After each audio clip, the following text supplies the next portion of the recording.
ci sono migliaia di giocattoli, la TV al plasma e una macchina per fare i gelati. Nella mia non c'è nemmeno una finestra. Una macchina per i gelati? Ora basta, adesso vado su e gli confisco il suo sciroppo preferito. Devo lavorare sulle punizioni. Non è giusto che Bertram si prenda le nostre cose. Quindi propongo di entrare nella sua stanza e di riprendercele tutte. Non lo so, non siamo mai entrati. Io ho paura. E se Bertram lì dentro vi visezionasse gli alieni? È più spaventoso di quella volta in cui sono andato nelle caverne Kutumsar nella Kanger Valley. Che ti è successo? Ho perso la mia torcia. Oh, da brivido. Com'è stato, credetemi. Quando sono andato in bagno ci è mancato poco che mi sedessi su un'enorme stalagmite. Ad ogni modo, rivoglio soltanto il mio super schizzo.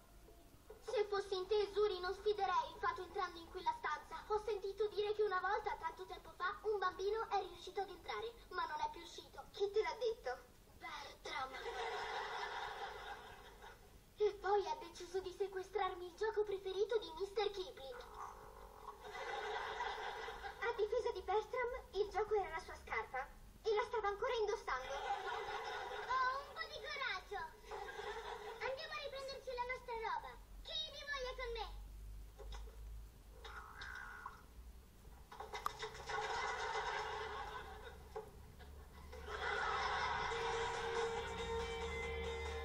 Luke, se non smetti di essere così disobbediente, giuro che ti toglierò tutti i giocattoli che hai, capito?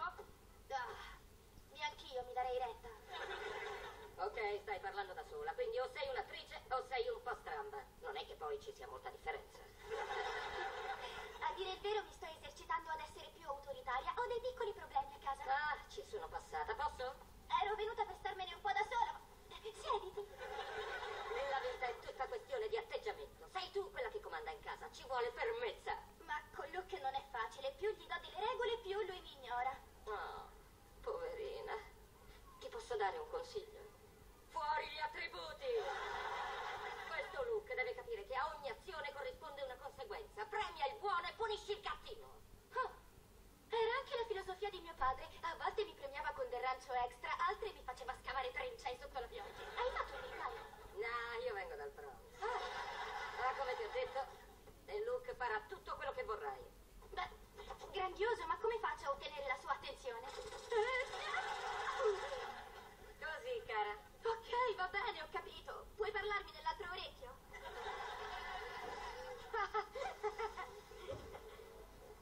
Ti avevo detto di iniziare a fare i compiti. È sabato, i compiti sono un problema della domenica.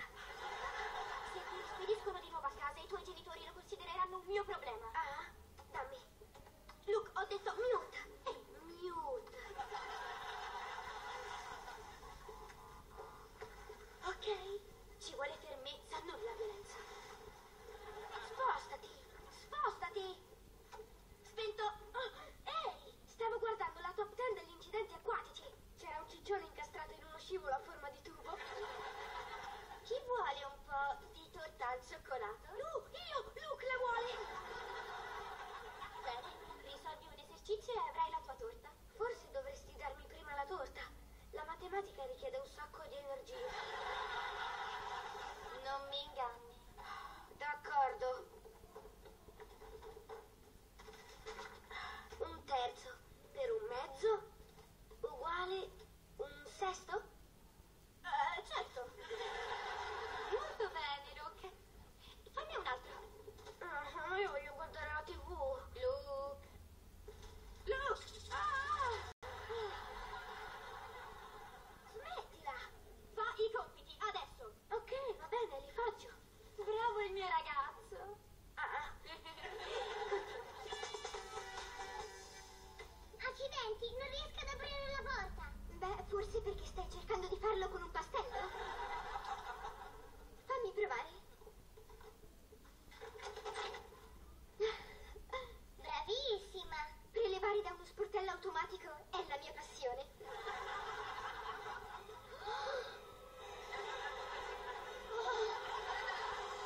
Questa stanza è inquietante. Già, sapete, nel mio villaggio direbbero che uno come Bertram è un piatto di legumi senza samosa.